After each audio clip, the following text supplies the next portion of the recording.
For you, as an actress, the idea of taking on Queen Victoria, what was that like? Pretty...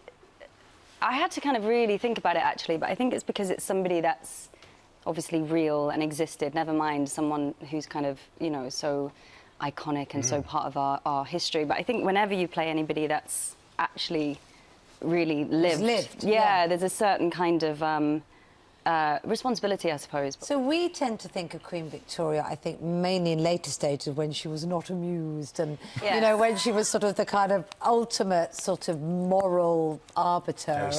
Very stern, you know, all of that. Whereas here she is at 18, young little wisp of a thing.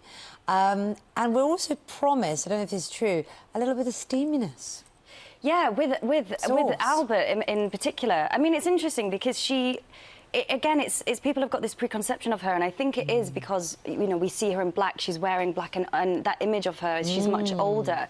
But her humour, there's actually a photograph of her laughing somewhere, and you see that twinkle, like she's very unprecious, kind of absolutely formidable woman, and you see those traits in her when she's younger, but she's quite inconsistent, kind of very young and romantic, actually, but still with this vein of steel that runs through her. So you kind of get to see that and see the Victoria that we know as the iconic Victoria, I suppose. And the challenge for you as an actress as well, because I was reading and you ended up having to do all sorts of bits and pieces to prove that you were going to be the side-saddling, riding, to play the role, to prove that you were Queen Victoria, because that's what she was doing. I can side-saddle. And is that something you could do before? In a corset? No. In a corset? Now, that should be Olympic sports. Yes. Yeah, actually, yeah, that was a test to the core, to say the least. But yeah, side-saddle, and I attempted to learn Beethoven. Because she played the piano as well? Yeah, well, it's kind of her and Albert. It was their shared passion, and, you know, there's such different... You know, he's very mathematical and logical, and she's very emotionally led, but they shared this passion over music, and he used to, you know, make songs composed for her, and it was part of their courtship. And how did you get on with the piano, then? Not great, no, not too great. And what about this thing that Kate was saying, because 17 years they were together, they had 9 children. Yeah. And there is steamier parts to this. Are we going to see the royals in passionate throes?